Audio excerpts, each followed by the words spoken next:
What's going on, everybody? Welcome to the 5th episode of the Pre-Patch podcast. Man, it feels good to always do this, dude. I look forward to this. Literally, the moment we get done, I look forward to the next week. Like the next time we're doing it, man. Like I'm Same, bro. like just so excited to do these things. I love doing them. I love chatting with you guys, talking about it, going through the ups, downs, lefts, rights, all that kind of good stuff of the gaming, streaming, and just overall fucked up world that we live in, man. So what's going on? Actually, this is a pretty special episode, as this is the first one that we are actually doing where we're multicasting on multiple different channels.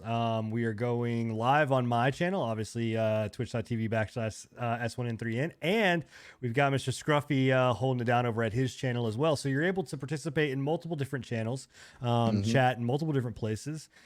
So yeah, depending on where you're at, you may be getting a kind of a different look. I may have an avatar face, I may not. I may be a camera. You never know.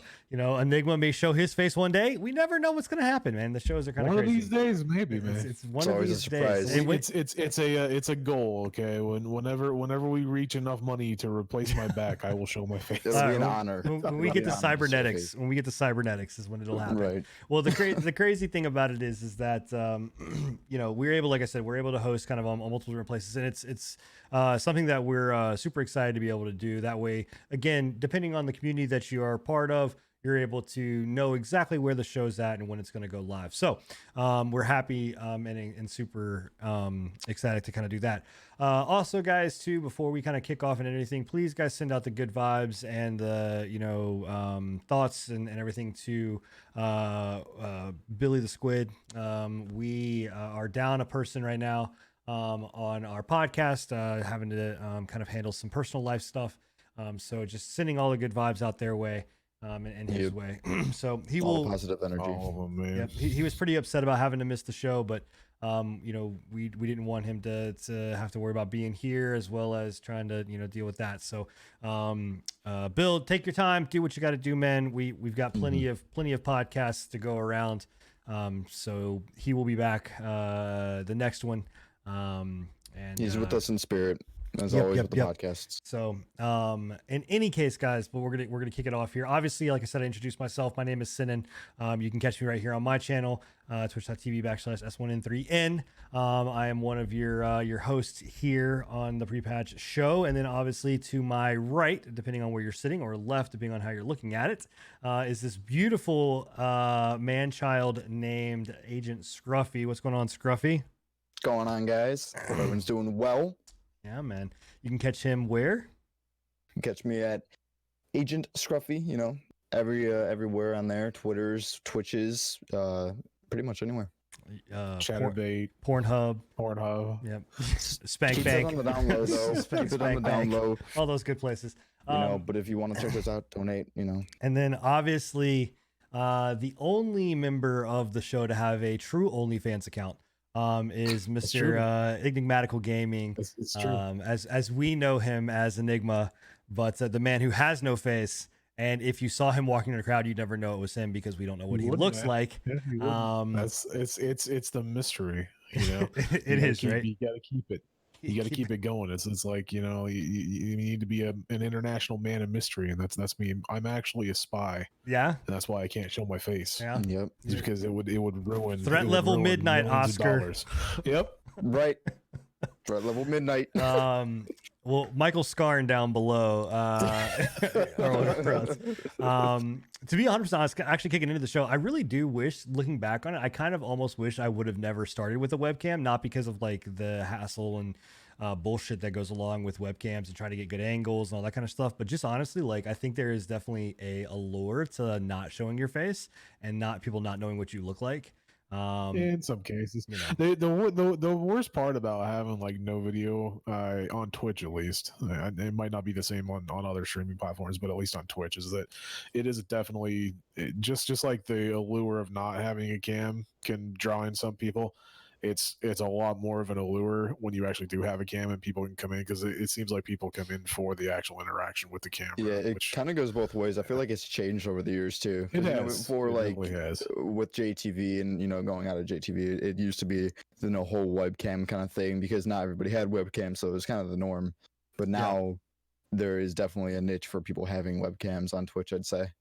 Yeah, well, I mean, and two, it's funny to see it go from like these extravagant cams and like overlays to like Mhm. almost to a lot of people just not even running overlays at all. Like there's literally most Bare run bones, man. no Yeah. webcam overlay, which is it's kind of crazy. I consider my lights my overlay, kind of. Yeah. That's what I've done. Yeah, I Well, don't know. it's like when we were talking about when you moved, right? Right. When you moved into your new house and you were talking about, should I go with a green screen? Should I not go with a green screen? You know? Mhm. And I'm like, no, you obviously can't go with the green screen. Like your background and the shit that you have behind you is like part of your fucking stream. Yeah, Yeah, There's no way yeah. you can get past that, you know?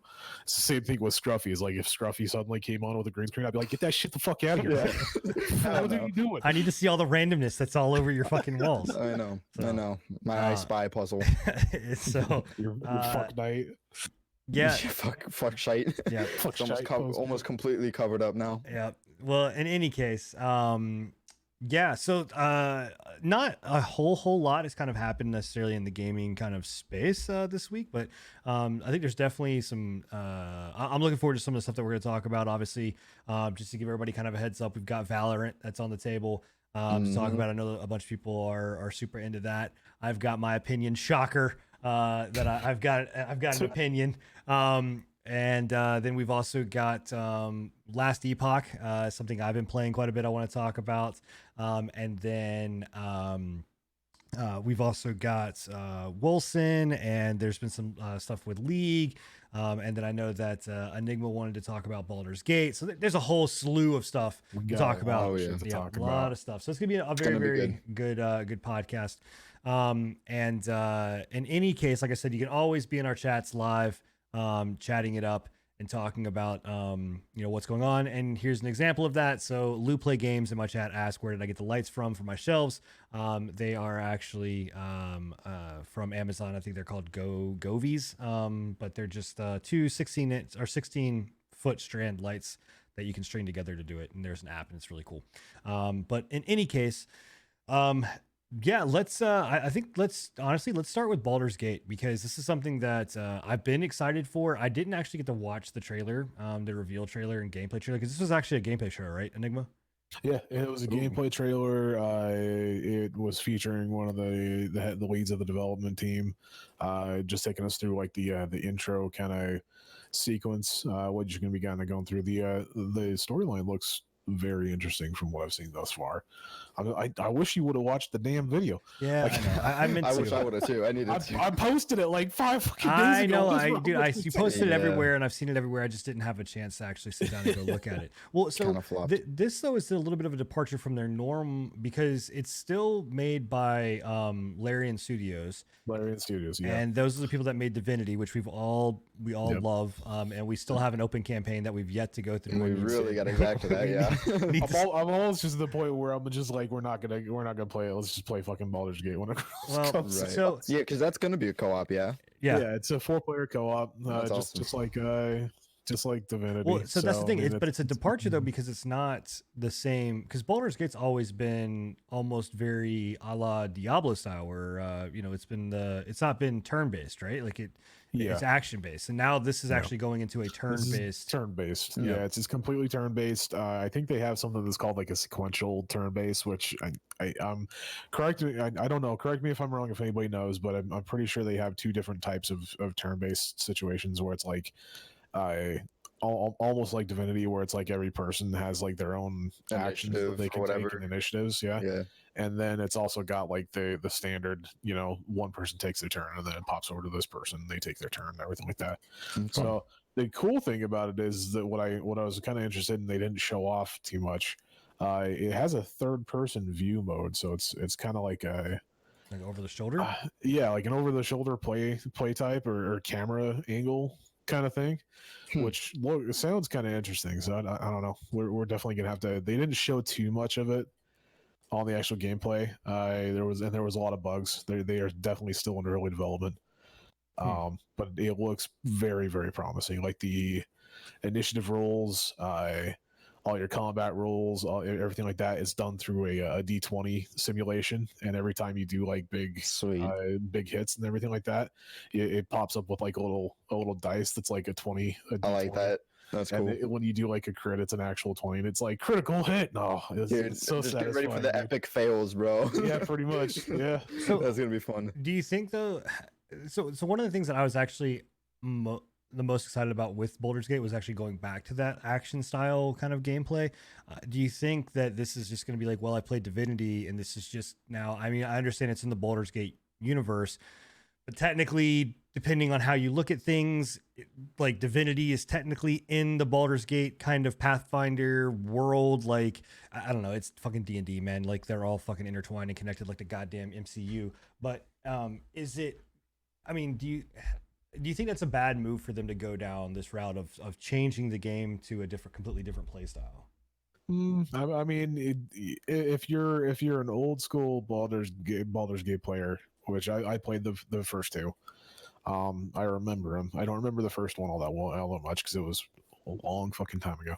But I don't know, if you're an old time Baldur's Gate player, you might find it a little strange if that's what you want to go back to, but I think it's a good move for them. Yeah. Like I do think that the turn-based strategy type deal like Divinity works for D&D games. Oh, right? absolutely. Yeah. But I mean, I think that It might be a good change for the game, you know, a different like kind of pace for it. yeah, I mean, I'll be interested because I love isometric games. I love Diablo style games. We all know that. But I also really love D&D and co-op experiences and things of that nature. And I know that in games that are like playing Baldur's Gate co-op, because I played Baldur's Gate co-op on the PS2, playing that co-op, it was definitely a more hectic experience, I think. Yeah. Um, Well, that's what I was about. That's what I was kind of getting at. It's like it definitely was a hectic experience, right? Like Baldur's Gate 2 was extremely crazy when it came down to combat and fighting and everything like that. Yeah. So I'm almost thinking that maybe this turn-based strategy type will help it rather than hinder it, because I think that's what a lot of people are looking for in this type of game now. Yeah, I'm just wondering if this is like their step of saying, you know what, this is kind of Divinity 3. You know what I mean? Because I mean, I know Divinity 3 is out there. I know that they're like, obviously Larian Studios is working on this very heavily, but I also know that and I've seen the stuff that's that they've talked about like in rumors from E3 and PAXs that Divinity 3 is something that they are, they're used the industry terms of being passed around, which means obviously there's some small amount of people working on Divinity 3. And so I don't know. I mean, I'm interested in it. I really am. I mean, if they take what they've learned from Divinity, because Divinity is amazing, and they reapply it to Baldur's Gate, which I love the universe of Baldur's Gate. I love the whole lore in Baldur's Gate. It is something that is super, super high end dark fantasy. When you're talking about, Baldur's Gate, more than just your typical, like even Divinity or Pathfinder, this like Baldur's Gate takes it to, it really is that, I cannot. You got to remember that like Divinity, when you look at it, right, like Divinity is essentially its own thing. Right. Divinity is not in the Forgotten Realms. It's not a D&D background. It's not Pathfinder. It's not anything like that. It has nothing to do with D&D. I thought they were connected though. I thought they're no. You're thinking of Pathfinder. Divinity is its own section. It might be like the storyline might be worked on by D&D and Wizards of the Coast, but I'm pretty sure it's its own thing. It has nothing to do with the D&D or like in general like Pathfinder or anything like that. So you've got all the lore and stuff that's built up from D&D, Pathfinder, 5e, everything like that. And I think that that's what's gonna help them a lot, is the fact that there's just that much content is already made for them. I hope they allow. If they don't, it's gonna be stupid. Like the fact, and I'm pretty sure they're going to have mods, because the fact that both Divinities have had mods already, it would be weird for them not to have them. Yeah, right. Especially given that it's a D&D and D&D thrives off of homebrew content. And the fact that Divinity 2 had the what's called the like the game master mode, yeah. Yeah, it would be really dumb for them not to have mods. I mean, I really hope that they add, like, if anything, please add that. Like, the game master mode needs Game master mode, needs to be yeah. a part of it. And on to be 100% honest, the game master mode, if you I don't have you guys ever toyed with the Divinity one? Like Not Divinity 1, so but it's Divinity it's 2, not yeah. bad, but like you can't really full blown make a camp. Like you can make a campaign, but it's not like, I don't know. It's obviously hard from what I see. Yeah, and it's like it's very really complicated. You have to have like almost like a degree in it, but at the same time, like there's Mhm. still a lot of limitations in that. Like, how can you Yeah. make it as open as what you would want in a D&D game? So I'm Right. really kind of hoping that they take. Honestly, Neverwinter did a really good job with like in Neverwinter Nights, did, and yeah. Neverwinter the game. Like they did a really good That's- job. One thing with the actual game preview that like immediately popped into my mind was like, this reminds me of Neverwinter. Really, Like wow. Neverwinter Nights, this reminds me of Neverwinter Nights, like crazy. I need to Especially watch when it. they went into like the third person view. I was getting nostalgic vibes from back in like 2007. Yeah. That's cool. I need to go back and watch it then. Because that Yeah. was one thing that Neverwinter I think did a phenomenal job with, was just like their dungeon creation and Yeah. campaign kind of creation. So Well, Definitely. and again, because it's Larian Studios and because of the stuff that they put out from Divinity 2, like the game master mode in Divinity 2 was a lot. There was a lot to it. right. So I'm hoping that they'll build upon that for the game master mode if they have one. Which Yeah. again, just like modding, I don't see why they wouldn't. They already have the base level for it off of Divinity 2. Yeah, I mean, I don't see You why know. they wouldn't do it either.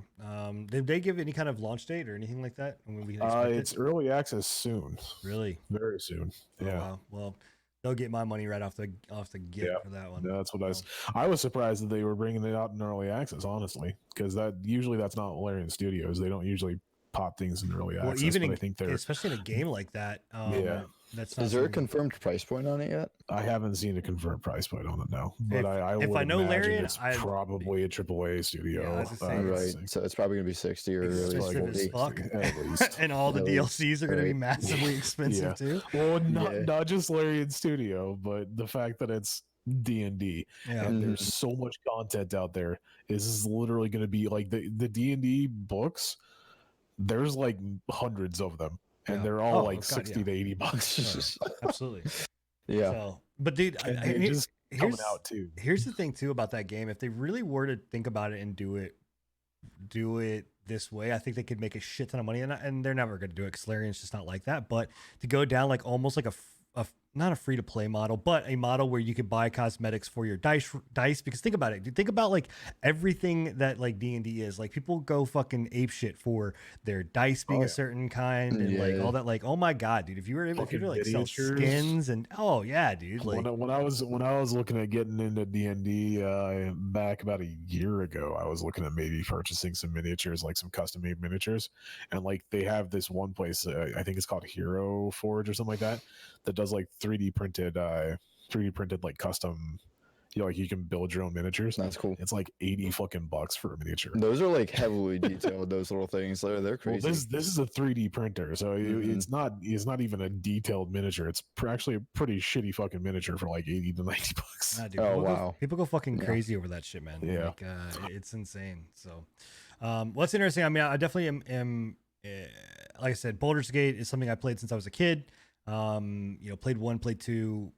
So I'm definitely interested in 3. And I Yeah, just everything that I've seen from it so far, it's looking good from the get go. well, I mean, So I trust I'm not- Larian. Larian is a Yeah. phenomenal studio anyway. So, so it's actually kind of interesting. I think that, and I want to wait until Bill is on the show because I do want to talk about Final Fantasy. But this brings up a good question that or I kind of brought up the question about like changing gameplay style from what the original was to now this, right? And so with Final Fantasy 7, the one thing that I can talk about, because I've not played it, I don't own a PlayStation anymore, but is the whole change in like combat style, and this is basically very a la like 14, 15, or not 14, but 15, Yeah, 13. It went from being a turn-based strategy to being an action combat game. Yeah, they completely reversed what Baldur's Gate did. Like, I'm all fucking for it, dude. Like, really? I'm all fucking for it. You guys know I'm a fan of action combat. Like, if the fact that it's so close to, and I know you guys hate fucking Black Desert, but Black Desert is one of the only games right now that does action combat decent. And that's just the way that I go. Well, okay, so sure, but again, this isn't a new game. Like, this is a remake. Like, this is well, no, it's pretty much a brand new game. Yeah, but the remake is pretty much a brand. Like, the fact that they've labeled it as a remake is surprising to me, considering how much effort and how much time has been put into it. You're putting Final Fantasy, like, it's I don't know. It's not like with movies. You can't do this with movies, right? Like, movies, I mean, you can. Let me rephrase. I guess you can do this in a video game world, but it's very, very difficult because, like, movies, like, if I'm gonna go do Jumanji, like I just watched, the old Jumanji, and now I'm watching the new Jumanjis, right? They're basically reinterpretations of this, right? But it's not like, I'm saying, it's not doing what Disney's doing, right? And I think this is where Disney gets a lot of shit and flack from, like, taking their animated cartoons and making them, live action, but they take the live action stuff and it's completely, they're adding shit in and changing things. Like, your game is called Final Fantasy VII. Like, Sephiroth, Cloud, all of that, all of the normal, Barrett, those characters, I should see those characters. I should interact with those characters. I should be able to know the timeline, just up convert, prettier, better looking, whatever. But that's not what it is. Like, it is something completely different. And I don't know how I feel about it. Like, I haven't played it, so I really can't give an honest opinion, but except for what I played at E3, and people are saying it's better now, and it's I don't know. Yeah, we were talking about this a little bit before the podcast, and it's like, from everything that I've heard from everybody that I've talked to about it, they went from being like, no, fucking Final Fantasy VII remake's gonna be shit, not even gonna touch it, to being like, after this latest demo, they're like, yeah, take my fucking money. Yeah, I don't know, man. I wonder if people are just so caught up in the fucking one, that there's like such of a drought right now of just, I think, content and games and things out to really play in that kind of field. Just like with, I don't think it's anything to do with the drought, because I don't see why they would go from being like steadfast, no, I'm not going to do it, to all of a sudden with this new one. Because if you didn't get to play it before, and all you saw, and you didn't see anything, right? And then all of a sudden you get to play it. Now you're going to be like, oh, well, I actually have it in my hands. Let me actually try it, right? Like, not someone speeding down my fucking road. Not to say that 180s don't happen. Like, I mean, things happen all the time, right? But it's just, I don't know. I want Bill here because I really want to kind of go in depth with him on what this is. But we'll probably talk about it a little bit more on the next podcast if he's here. I guess the thing about it is, like, are you guys okay with the fact of taking an original concept, original game, and completely changing the either combat, art style, and or storyline from what you remember as a kid growing up, or whatever it may be? Like, are you guys okay with that? Like, if they took, I don't know, what's like your most iconic game that you grew up as a kid? Let's say they made Super Mario, and they made where Bowser won. Like, they turned it into a first person shooter. Are you okay with playing Super Mario as a first person shooter? I mean, I think that'd be pretty cool. Well, see, that kind of goes back into what I said earlier, was like, the fact that they label it as a remake is kind of shocking to me, because it's not a remake. It still holds the same name, and it still holds aspect of the same game, but is it really the same game if you're changing it that much? I don't know. So what exactly are the changes? Just like the combat system, or any of the story, any the encounters, story, new characters, fucking art style, everything. It's like a complete remake. I definitely wouldn't say that's a remake. I mean, it's like encounters are completely different. There's areas of the map that are more open. I mean, so the big thing, and a lot of people don't know this, Final Fantasy VII, when it came out for the PlayStation 1, was it was literally a feat of its own self to get it out and actually get it out. It was literally one of the largest games ever produced for the PlayStation. It was also pushed the limits of the system to its breaking point. for Final Fantasy. In fact, there was talks about Final Fantasy VII never coming out for the PlayStation 1 and actually being a PlayStation 2 game, because of what it took. Like, the fact that they were able to get it out on the PlayStation 1 is incredible. So a lot of the things that they cut out, a lot of things that you didn't see, and what they're saying is being put into this one is stuff that was originally they wanted to do in Final Fantasy VII, the original, but they couldn't because of limitations. So like, there's areas of the maps that you're going into, like down into subways, hidden rooms, stuff that they're saying was how they're quoting is being added to the story because it's stuff that was there, but it was like behind the curtain. You know what I mean? So I mean, I don't know. I think that in certain games it's okay to do this in, but I also feel like at least maybe give me the option, because I know that there is an option there to play classic, but it's still not turn-based classic style. It's like the classic style that's in Final Fantasy 15, which I didn't mind Final Fantasy 15. I liked Final Fantasy 15, but I feel like if I'm going to go back to play 7, I'm like, which I also probably do something that most people don't like. I didn't like 7. Well, I don't think 7 was the best game of fucking all time. Like, I don't look at that and be like, it's the best Final Fantasy ever.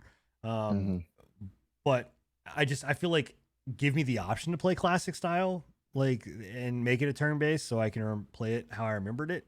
I don't know. Right. I don't know. I personally trust them. Like, they've done nothing wrong as of right now that I can see. Final Fantasy 14, obviously not the same team that's working.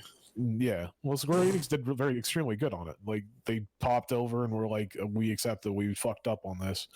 We're gonna re-release it. You know. Yeah, maybe. I just think to call something a remake just goes beyond a little bit of like a remaster, pretty much. Like, maybe better graphics for sure, and then just maybe a few not core mechanics changed, but just like a few minor things. Like, I just recently started playing the Medieval remaster, and they did phenomenal on that. The graphics look totally different, totally changed everything. You can see clearly now compared to a PS1 Medieval. And then they also added a few little like more enemies, or just kind of like smoother mechanics and animations compared to the first one. And that's a true remake, or it was really just a remaster. Well, that's the thing. So is Final Fantasy 7, is it classified as a remake or a remaster? Right. Is it a remake? I don't know. I'm not sure. I don't know. Well, like I said, we're diving into topics that I know we're going to talk with Bill, so it's okay. I wanted to kind of bring it up.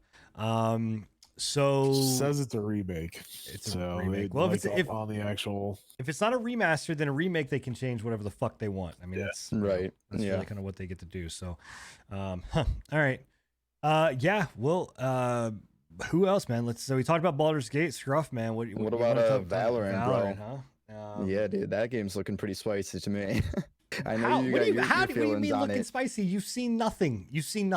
We have seen. They've been coming nothing. out with. I just seen a new freaking character like last night or something. Some dude who literally shoots like fireballs at like spot an enemy, and then he goes around a corner and shoots guy like boom, boom, boom, and then he throws up like a wall or something that blocks another enemy, and then he fucking do, and then he kills that guy and he clutches it and it wins.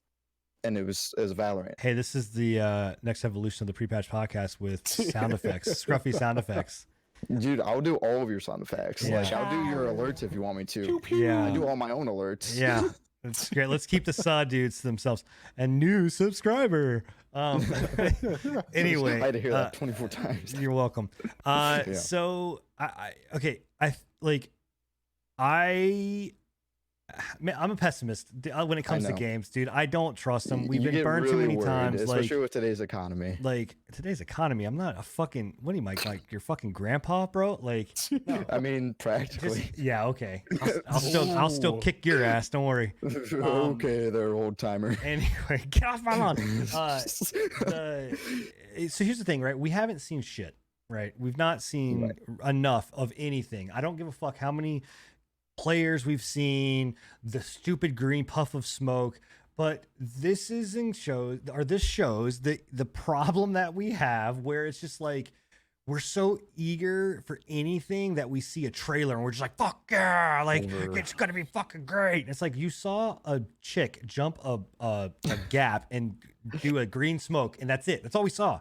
And everyone's like, is it really so "Yeah." bad to get excited over something? I'm not though? saying it's bad to get excited. It is in some cases. If you're getting overly hyped and you're putting all your time into something, then yes, okay, maybe you need to relax, because if it comes out, you might get your hopes down, or you might definitely get your hopes down.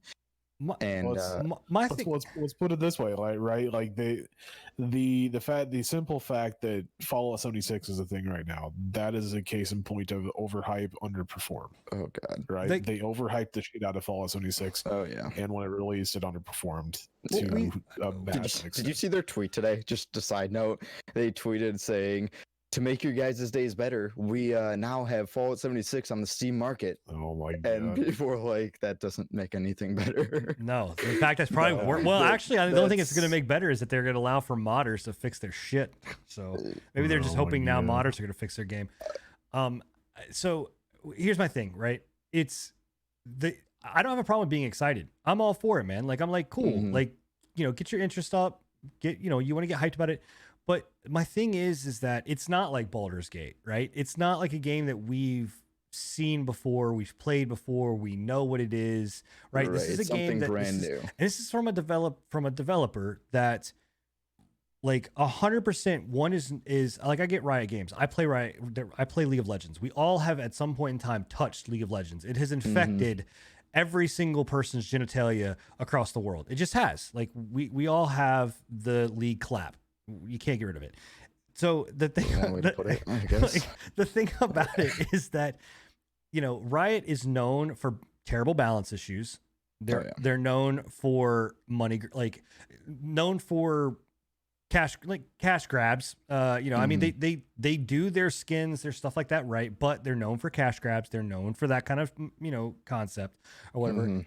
But the biggest thing about it that they are, to me, is the fact of the balancing issue, right? And when we're talking about a shooter, and that's in its own sense its own world to try to fucking untangle when it comes to balancing. That's true. They've always had balancing issues, and with this new system of their economy and the skill-based economy and stuff, it definitely will be interesting to see how they do it.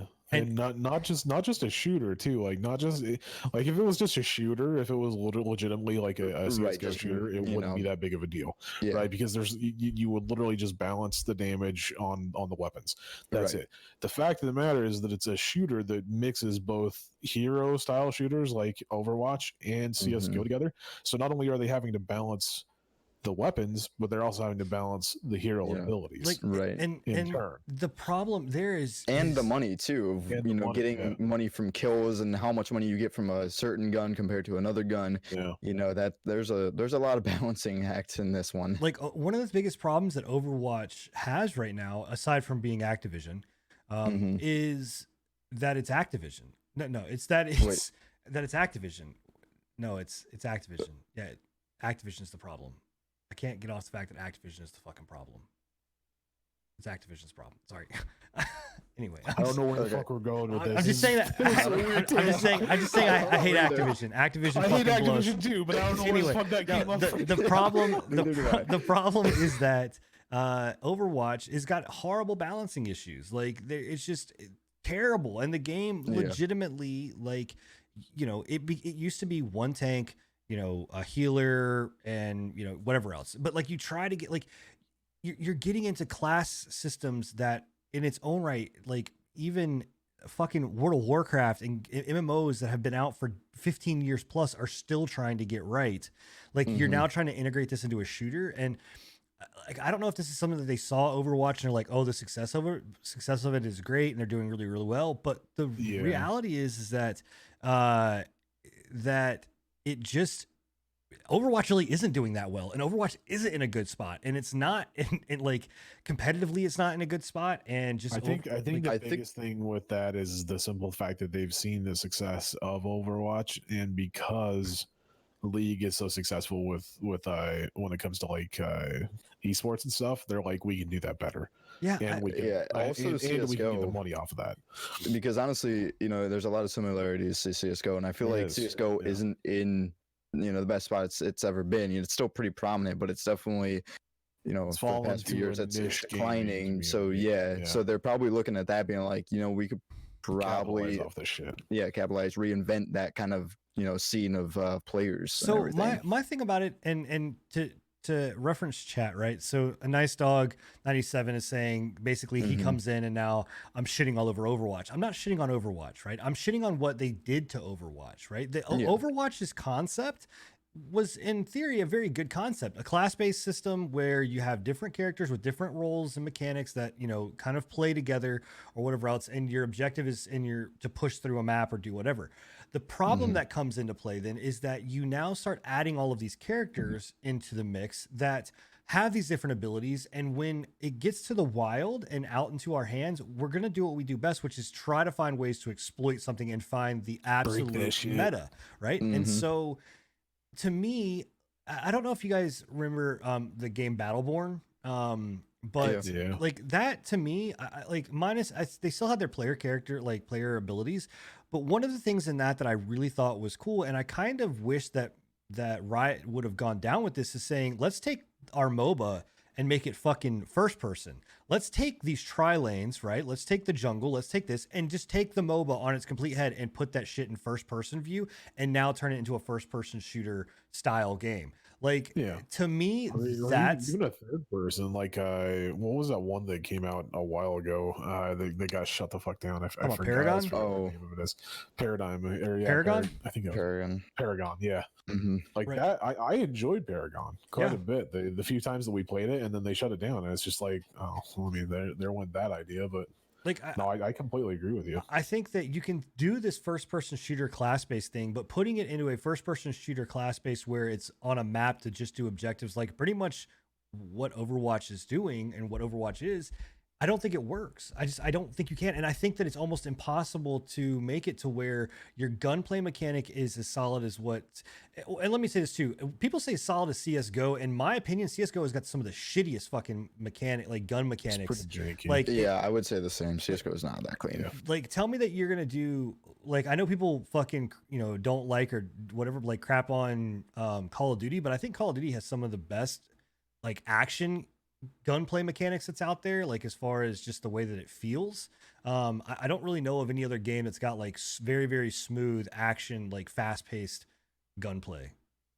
I mean, I know you have your mixed feelings about Rainbow Six Siege because you get shot through walls all the time, but I'd say their gunplay is not bad. Hashtag mad cause bad, bro. Well, no, Yeah. I think I'd say their gunplay is pretty fair.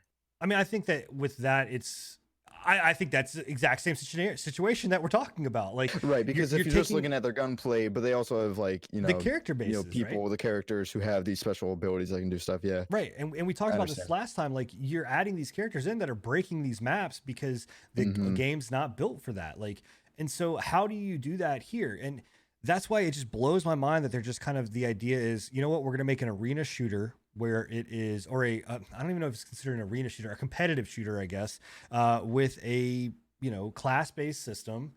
And why not just be like do what we do best? We know fucking MOBAs, man. Like, Mhm. legitimately, it's Dota or it's League, and for someone that's followed both, fucking League has, in my mind, will and has always trumped Dota, except for like the International 2 and 3. Aside from that, League is fucking hands down like handed it to them. So why not continue to go down that road and just tweak it? Like, they came out with Legends of Runeterra.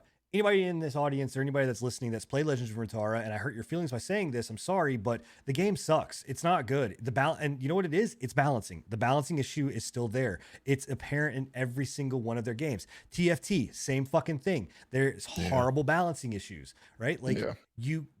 there are 3 decks inside of Legends of Runeterra that are pretty much the standard deck that you play. And that's it. And everybody plays them. And there's no change. And it's boring as shit. And guess what? Hearthstone has the same fucking problem. CCGs in general, unless you make the games like the cards extremely difficult or just have such a massive library of cards that you can pull from, it makes it almost impossible to balance. Like, and now you're going into a shooter, which you're talking about your inventory space is now even limited more. And so I don't know.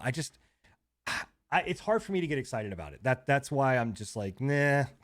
Like, No, I get that. I hope to see they might like add maybe test servers or something. Yeah. That might help with some balancing. a beta or It something is, previous yeah. to it coming out would be beneficial. I'll Yeah. tell you what my biggest worry on it is, right? And then this is coming from somebody that I'm not necessarily a big like arena or competitive shooter fan. Like I've played them in the past. I enjoy them when we play them together. But other than that, I don't really play them all that much. But my biggest issue with the whole thing, and I brought it up the other night with one of our stream team members, was they're taking a game from a developer that's already notorious for having like extremely salty fucking players. Like League is known for being extremely fucking salty. It's the most toxic community almost. And then they're then taking that community, meshing it with a competitive shooter that's already pretty fucking gonna be having a lot of salty fuckbags, right? Yeah. Because that's just what happens when you have competitive shooters, especially games like CS:GO. CS:GO is a fucking shit show when it comes to their community. So you're merging those two communities, and they're already having issues with salt and people fucking flaming and harassing people. And I'm just like, that's a bad mix. That's a That's a bad fucking mix, man. Like we need to like X that out as quick as possible. Yeah. I mean, I think And supposedly they were talking about cracking down on hackers and stuff, but I want to see how they take toxic players and stuff to see if they're going to go the route of kind of League and how they ban them sometimes. But even then, they don't even. But it doesn't help. it doesn't mean It anything. really doesn't. It doesn't mean anything because you can just make a new account and go, right? Yeah. And Yeah, especially they if will. you're talking It's- about a game like this where we don't know what the monetization is going to look like, right? We don't know, is it going to be a buy to play game, or is it going to be like the true way of keeping players out like that are like that, and whatever is making it a buy to play game. Making a buy to play. That's exactly what I told this. I was talking to Brex, was who I was talking about the other day.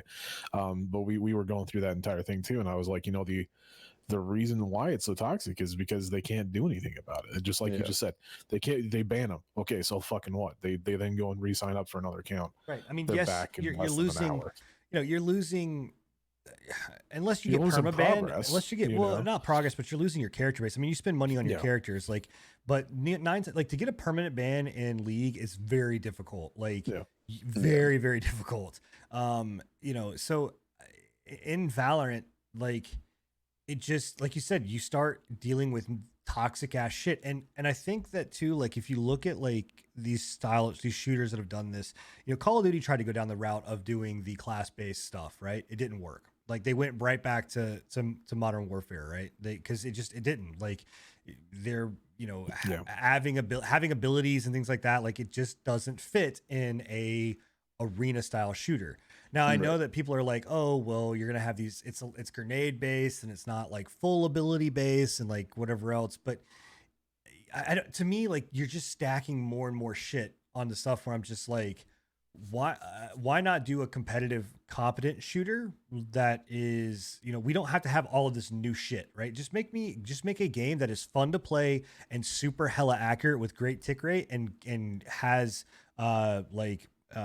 hacking control, like under control. Great. Like to me, people are like, oh, they're focusing on 128 tick rate. Bro, this is 2020. 120 tick rate has been the fucking standard for decades now. Like, why the fuck aren't we working at on a better tick rate? Like, even at 120 tick rate, that means that for every single shot, that means that it's communicating to the server 120 times before it registers that. That still is there. It leaves enough room to where I'm going to see something different than what you see. Like, I don't know. To me, like, why are we not focusing on better, like increased tick rate? We should be at 240, right? We should be, all of these things to just, I don't know. In my opinion, it should be better. And we should be focusing on different things than saying, oh, we're going to crack down on the toxic community. Fuck you. No, you're not. Like, you live in the salt. You embrace the salt. Your world is nothing but salt. Like, I don't know. Maybe it's just me. Maybe I'm crazy. But no, definitely, it's definitely risky. So, and talking about, since we're on the topic of Riot and talking about this, they've launched the Eternals. I don't know if you guys have seen this in the League. So do either one of you, have you guys had a chance to see it? Like, it literally just launched yesterday. So No, I have I've no seen the fucking clue Clash what you're thing, talking or I don't even know what about. the Clash is, or either. no, Honestly, no. So this is When it comes to League, I'm completely clueless. That's on you guys. Okay. That's all you get. So what this is basically it's a money grab. It's a cash grab, 100%. So you can Oh, go cool. in and you can buy what's called the Series 1 Series 1 Eternal set. It is 5,500 Riot points. That's $50 to buy this, okay? Wow. What this gives you is basically a stat sheet that shows up on your character whenever you load into a game. And whenever you emote for like your mastery set, you can level these things up to basically make your mastery emotes look different. But what it is, essentially breaking it down, is that it's a way to troll people even harder. I was about to say, so basically it's a $50 e-penis. Yeah, so let me tell you as to why, right? So not only do your emotes become different, right, for your mastery stuff, then on top of and not only do you have then your stats that you can look at like whenever you're going into a game to see that, every single time one of these Eternals is triggered by the other team, it shows up on your screen. So whenever you like die by somebody, right, their Eternal thing will pop up on your screen and take up a space, take up part of your screen real estate, right? So you guys ever watch Ready Player One? Yeah. Okay, Yeah. you know how IOI was talking about how like we can sell 80% of the player's screen without inducing a seizure, right? Legitimately, Mhm. that is the vibe that I got off this. I was sitting down for I'm talking like at least a match and a half, trying to figure out how I can get this fucking thing off my screen, and then it clicked with me. I was like, they're gonna It's make not it. designed that way. Well, it's not designed that, but what they're gonna do is they're gonna then charge you to be like, oh, do you want it off your screen? Here, you can buy this pack and not have it on the screen. Like, So is it That's only when crazy. you die or something? Like when you're in your death screen, nope. it pops up? So it's when you're in your desk screen, but also it's a thing that whenever it happens on the, so you can turn off certain notifications, but the death animation is 100% there. Like it 100% shows up on the death animation. And I believe that if they do something that is part of their Eternal set, then like, because it may be like, for instance, with set, it's like how many times did you hit somebody with true damage from your haymaker, right, from your W? So Right. it starts to add up, and that every single time that I proc that, it shows. So it's constant. Like I'm telling you, man, and each person That's- gets like 6 of these things. So it's like constantly just up on your screen. I mean, it's just like fucking nuts, dude. It's a, I don't know, dude. It really, like, I understand the hype behind a certain part of it because I'm like, okay, cool. I play set a lot. I'd like to be able to track some of this shit. But at the same time, I'm like, why the fuck would I spend real money to just have something that tracks it? Like, you can buy individual ones for Blue Essence. But I don't know, man. Like, For like one-time use or like individual champions or something? what? The The individual ones. So like if a you no, one-time it's with the blue no. things. When you buy it with, so you can buy the starter Eternal set, Yeah. and that is just like 3 abilities that pretty much nobody really ever gives a fuck about. It's like, how many structures did you kill? How many epic monsters did you kill? So for you in the jungle, like that would make sense. You'd be like, okay, cool. Like I gotta track how many epic monsters. But really, do you give a fuck? Like, do you really give a fuck how many epic monsters you killed? No. Like, You just literally just look at the creep score in the top right. That's right. it. You know, so like that doesn't mean shit. And then I think there's another, like, so they have another one that's like Echo, maybe like how many times where you participated in a kill or some shit. I don't know, but like there's one in that starter set that's like individualized to your character, but then the one that you have to pay for, which is 600 RP points a character, or the $50 for the entire set. Those are ones that are very, very specific to your character. So it really is just a way to be like, I play set all the fucking time. Look at how big my dick is, blah, blah, blah, blah. And it's Right. like, are you fucking kidding me, dude? Like, See, that's the thing though, is like with that, that's just harboring even more of a toxic community at that point. It really so is. so when they sit there and they say, because I know that the league is always saying that kind of shit where they're like, oh, we're combating our toxicity with this and are they No, really they feed off combating of it, it? bro. Yeah, They I'm literally like, just feed off of it. are they really combating it, or are you actually like gaining money off of the toxicity of your community, basically? Yeah. Like I don't know why it's not free. I mean, this like this specific thing, I'm just like, you spent time and money to put into this. Like, Right. what the fuck, dude? Like, all the other things that are going on in your game, and this is what you spend money on.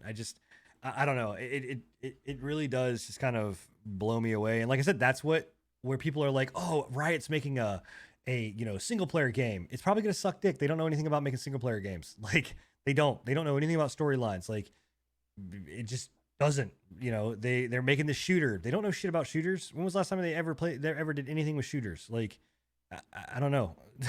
That's like, I don't know. I think that their actual team that works on the game will do a very good job at it. Whether the actual fucking people at the top make it into something that's not supposed to be is a different question, right? Right. Like, Yeah. the League, the developers of League actually do a very good. Riot itself does a very good job with like backstory and character development and shit.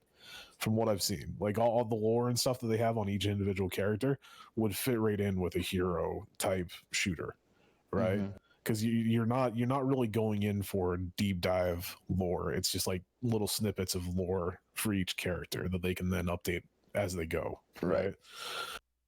yeah, So I don't know.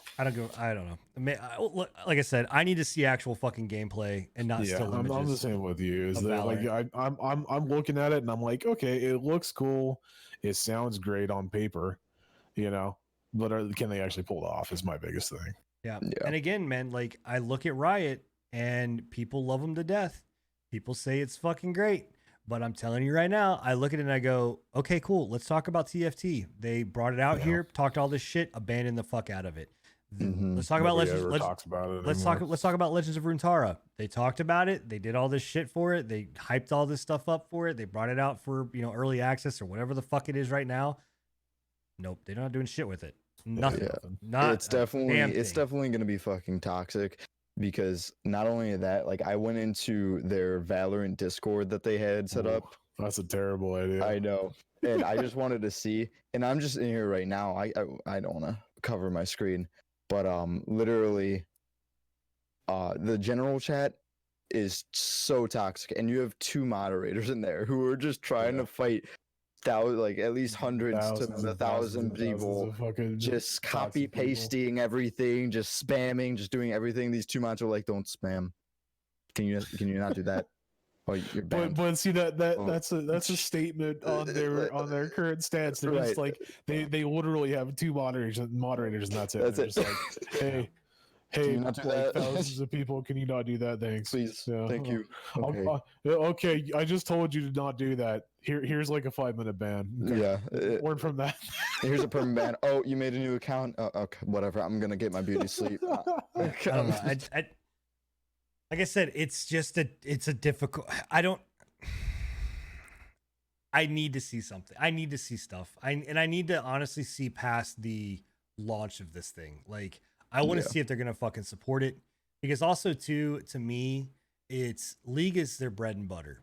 Yeah, are they supporting Runes of Runeterra or whatever?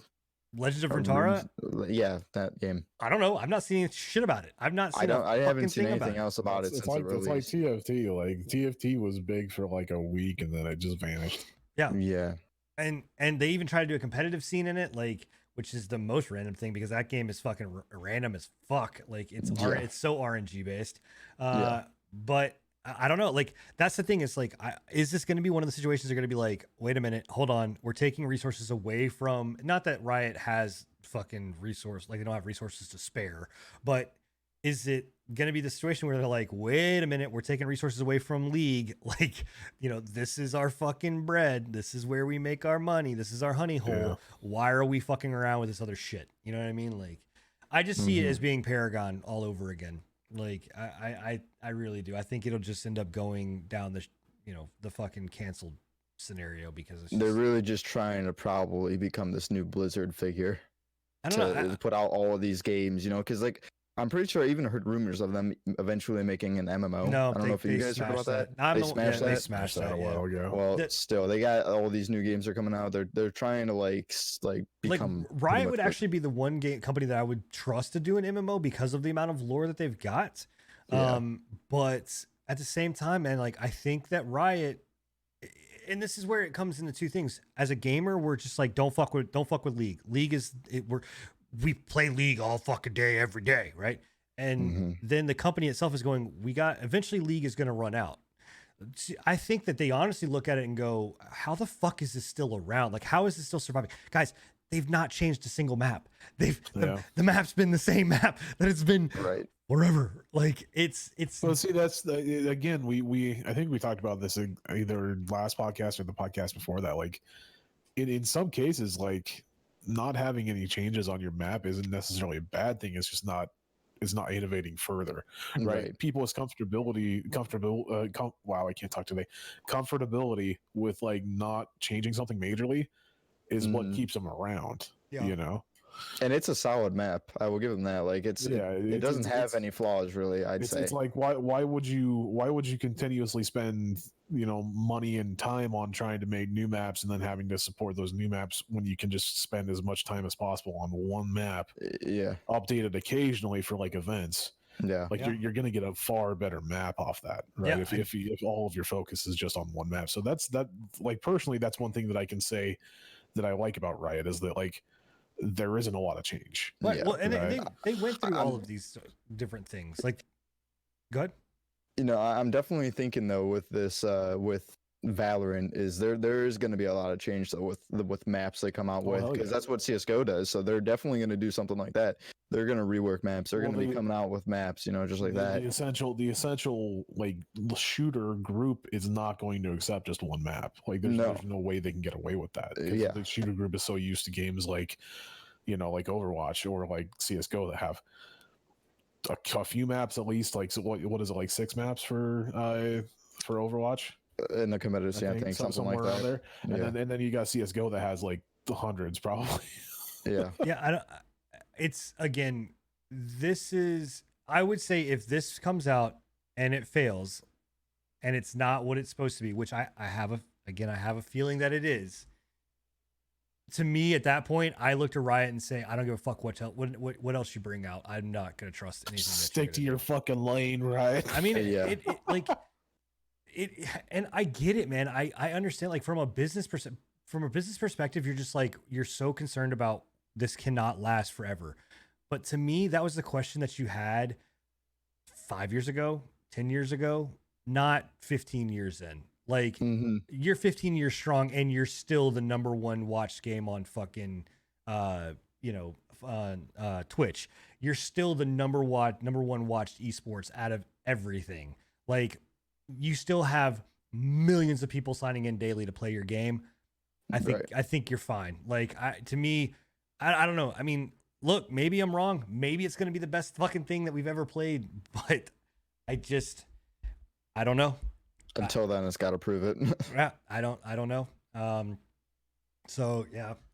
Well, moving past League, I want to talk a little bit about Last Epoch and Curse of the Dead God. I'll jump into Last Epoch here for a little bit. Last Epoch, if you don't know or haven't followed me or watched my channel, is a top-down isometric Diablo style game. Shocker, right? I'm playing that. And so a lot of people kind of like, oh, so are you done with Wolcen? As someone that was hyped for Wolcen, as someone that believed in Wolcen, as someone that saw the good that could be in Wolcen, I'm basically come to the conclusion that I wish I would have actually given Last Epoch a chance before I gave Wolcen a chance, because I would have never purchased Wolcen. Y'all should have listened to me.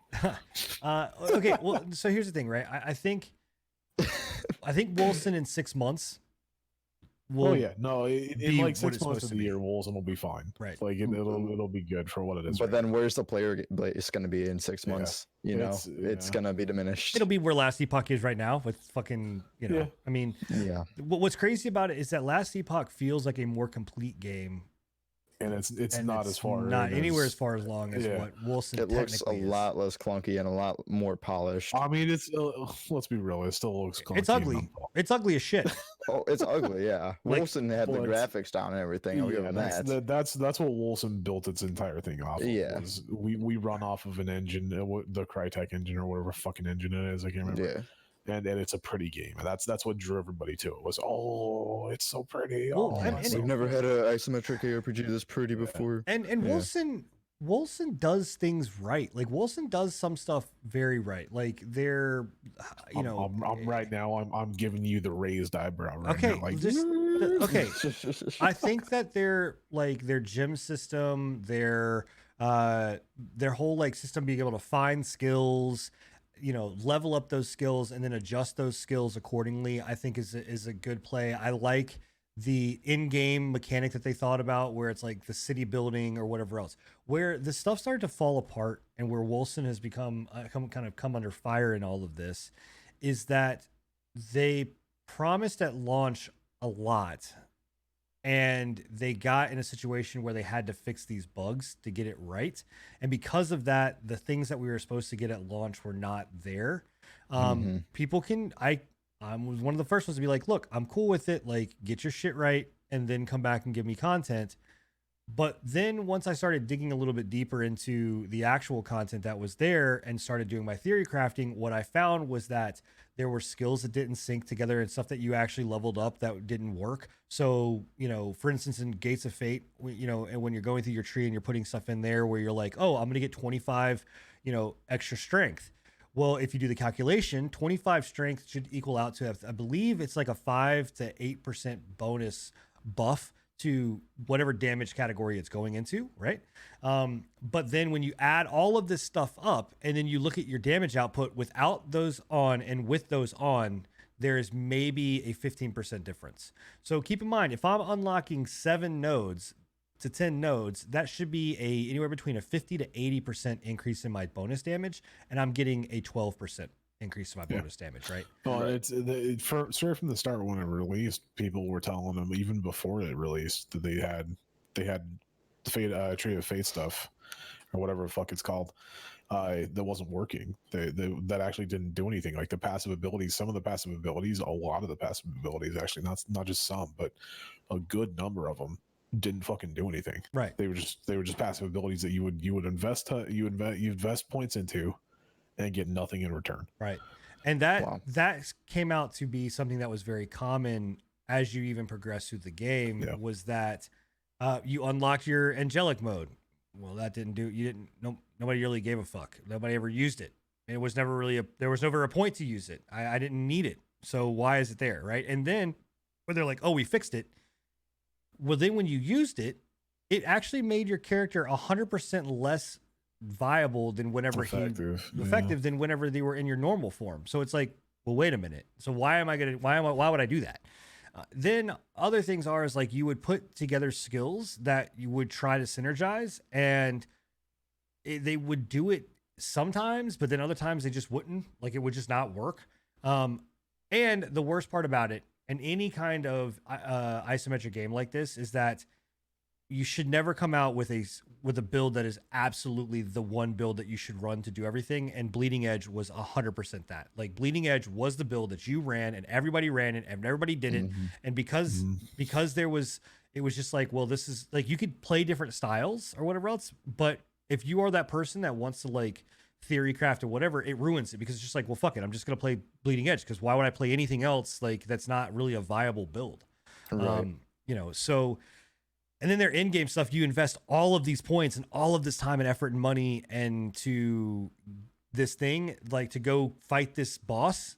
And you fought this epic boss that took like 35,000. I forgot what their shards were called, but 35,000 of these shards, right?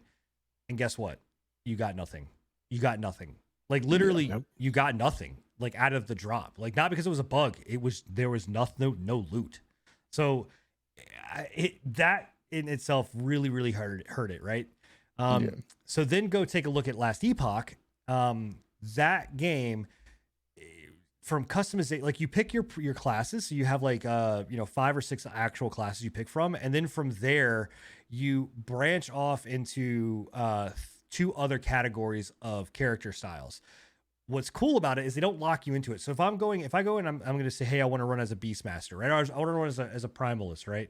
So I can go Primal. Well, then I can be like, you know what? I think I'm going to go Beastmaster. I'm going to put points in Beastmaster. Well, once I get to a point where I'm like, you know what? I like these points in Beastmaster. Let me go look and dabble in what's in Shaman. I have 100 levels. So there's nothing that stops me once I hit, I think, level 20, if I'm not mistaken. I can then start putting points into any category I want. So I could literally have abilities in Shaman. I could have abilities in Werebear. I could have abilities in Beastmaster. I could have abilities in Primal. Like, and the trees are massive. And there's a shit ton of stuff that you can just like go through and really fucking tinker with. They do a really good job too of making like bleed and poison and all of these things interweave together to be like, cool, I want to build cold damage. Now I want to build fire damage. Now I want to do poison. Like, so you can play it really any way you want. And then the abilities themselves have their own fucking trees. So like you then get your abilities, and then like I'm playing a Beastmaster right now because fuck skeletons because they're stupid. But I'm playing, bro. Skeletons are not dumb. having skeletons is the reason why you die so much, sir. Bullshit. Anyway, so I have like my wolves ability, and my wolves, Fuck your wolves. I completely can level up, and they on in its own right. Like you get 5 specialization skills, so you can go and put your skill and say I want to specialize in this skill, which then allows you to branch off the tree and start putting points into other things. So and their crafting system is fucking amazing. Their crafting system is the best crafting system I've had in an action RPG ever. Yeah, I love seeing you shatter shit. Oh my god, that's always fun. dude, that's fun watching. It's amazing. It literally is the best system. You can shatter shit in Wilson, right? It's not intentional. It's a bug. It just deletes. Yeah. So it just deletes your entire fucking thing. But you can still shatter it. I mean, it's essentially the same thing. Like, come on, like really. Basically, the system in Last Epoch for crafting is where it's honest to God, it's fucking brilliant. So I can take any item in the game, and I can essentially craft or add to it to build it to whatever weapon I want, right? And the way it works, it goes off of prefixes and suffixes. So you go out and as you're looting, you get these different affix gems, and they're either a prefix gem or a suffix gem. And I can then go in and look at my skills, and they will say, hey, this weapon has 2 open slots, has 3 open slots, so I can go in and say, cool, I can add, this prefix. Well, every single time that I add a prefix to it or a suffix, it deals damage to the weapon, like the stability of the weapon. Once the weapon cracks, or fractures, I can't add anything to it. And it then damages all of the stuff that I've done. I've literally gone, and you can do tier 5, T5 is the highest you can go. I have gone to tier 4 and had like everything done except for this one fucking ability and shattered on that last one. And so all the work that I just put into it just got fucked because it doesn't matter. But you can then also actually that is called shattering, but you can actually shatter the entire weapon and get these affects back. So if you find weapons on the ground where you don't want to sell them and they're not necessarily useful, but they do have like a +5 to minion damage, I can go and shatter it and get a chance of actually getting that +5 to minions. So I don't know, man. Like, it's just a brilliant fucking system. Like, that's definitely cool to me because I was tired in the ARPGs like Grim Dawn, like finding a piece of gear that was perfect, but it was just missing like that one thing that I needed. Yeah, to be able to add that to it would be prime. And they have different gems too that you can like re-roll, like the one, or you can rent like. And it's all about chances, and it's so good because like you can go in there and you can roll those fucking dice, and you might get a god roll, right? But it may be that because you're getting a god roll here, it's going to remove all of the affixes from the other side, or like there's gems that like are like randomly remove one affix but boost another one by 2. Like it's just all of this like really cool stuff that you can get in there, and the epics that are there, like the uniques, are actually fucking dope, man. They add some really cool abilities to your stuff. Like one of the ones I have are these gloves that allow me to summon a swarm of bees that now becomes part of my minion crew. So I'm Right. running fucking wolves and scorpions, and then I got bees behind me. It's like, Is your minion crew called the Bee's Knees? yes, they're called the bees knees, bitch. So yeah. So anyway, I guess you know what would be better is if it was the Skeletal Crew. Oh my god. Oh, Yeah, I'm sure. So you guys have any questions? I mean, I've been ranting and raving about fucking Last Epoch for like a good 15 minutes now. When's multiplayer coming? If there's any ETA? So right now they're in phase 3 or 2.5, I think, and multiplayer I believe is phase 3. So we should see multiplayer. I'm thinking probably by summer. We will see multiplayer come kind of added to it. Sweet. The other my question is, when's it gonna look like it's not ran off of a cardboard box? So it's supposed to have a graphical update here in the next few weeks. So I don't know if that is the final graphic visualization update. That looked like it was mostly lighting and stuff, didn't it? Yeah, was that the one you were showing? Yeah, but even the lighting upgrade definitely adds a lot to it. I mean, Yeah, I think definitely. I can get past a lot on the visuals, but like it looks rough. I don't. Like, it I mean, looks I don't know. I pretty guess rough. once you start playing it and like you really get into what the game is, because that was one of the first reasons why I stopped playing this game. Like I said, fuck Last Epoch, like maybe 5 or 6 months ago, because it just was it looked like shit, and it wasn't as fledged out as where it is now.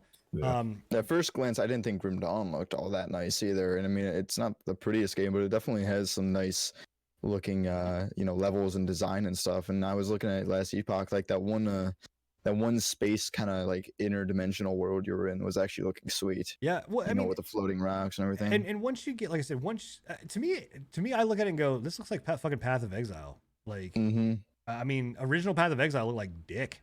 Like, just it did not look good at all, and now it looks somewhat better. I mean, They're doing a pass on that too. They're with Path of Exiles 2. I think they're doing a complete rehaul of their Right. fucking Yeah. graphics design. So. But I mean, to me, the gameplay mechanic is so much more important. Like, and if we took anything away from Wolcen, like, because the game is pretty does not mean that the game is good. Like, Yeah.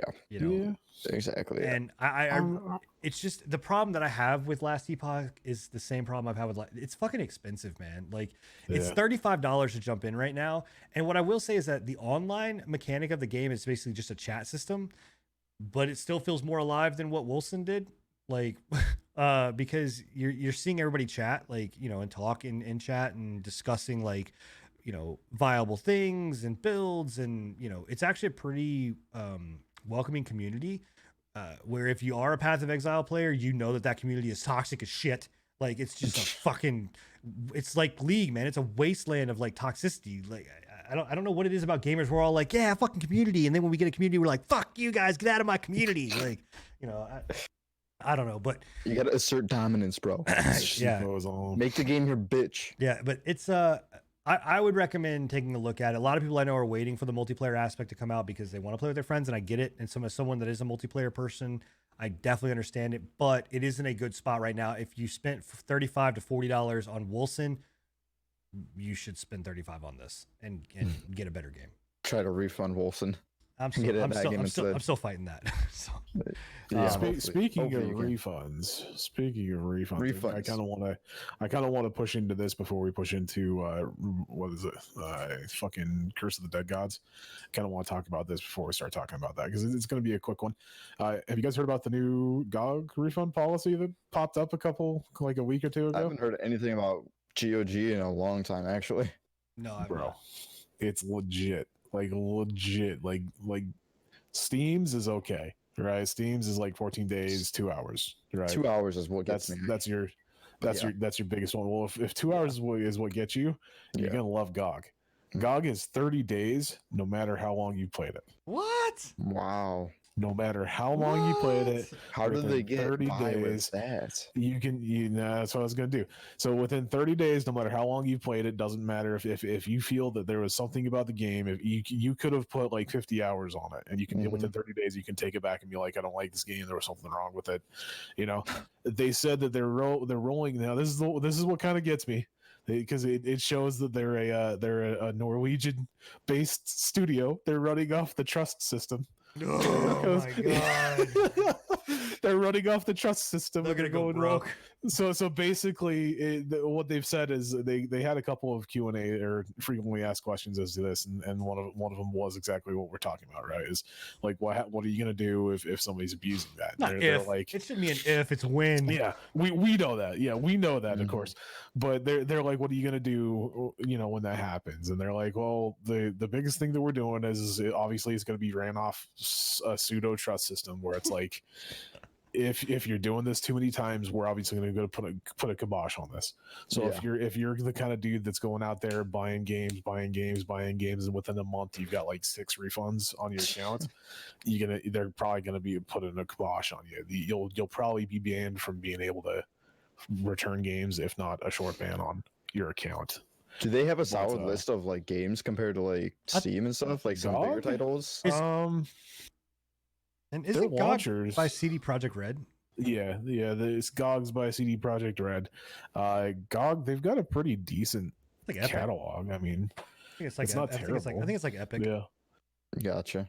I mean, if anything, I think this will force Steam to do something more than 2 hours. Like, I don't know. We've seen with fucking Epic forcing Steam to do something that hasn't really fucking worked out. yeah, but Epic and Epic let's see did it how as like this goes for GOG first too. Epic you did know. this as like a fucking. They did it as an attack against Steam, where I think GOG is just being like, "Yo, everywhere in the world Yeah. has got a fucking 30-day return policy on things, like even digital shit. Like, I don't know. I mean, 30 days is fucking crazy. Like that is 30 days. 30 days is crazy, but Yeah. an unlimited amount of time. is That's the what gets crazy me. part. Like- you know how Come on, much guys. time you can put Like, into a you game on 30 you can days? literally within 30. Yeah, I was Oh, about you to can say beat a is, like, game. you can literally within 30 days Easily.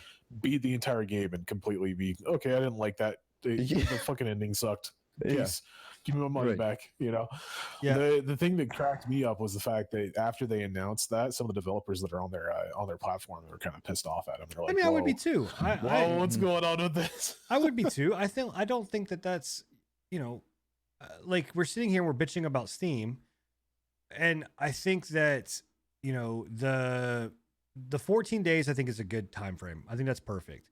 Yeah. To me, I say. think anywhere between 5 to 7 and maybe 8 hours is a good time frame. That's what I would say too. Because Yeah. you like very rarely are you gonna be able to get to a game in 5 hours. And if you do get to a game in 5 hours, then yes, you should fucking return it because it's a piece of shit and it wasn't worth the money that you Right. paid. Like, a lot of times tutorials take at least 30 minutes to an hour if you Yeah. play them. right. Like I know Red Dead Redemption's tutorial, I know it's not on Steam, but that was like Fucking over hour, dude. It is yeah. on Steam. It is on Steam.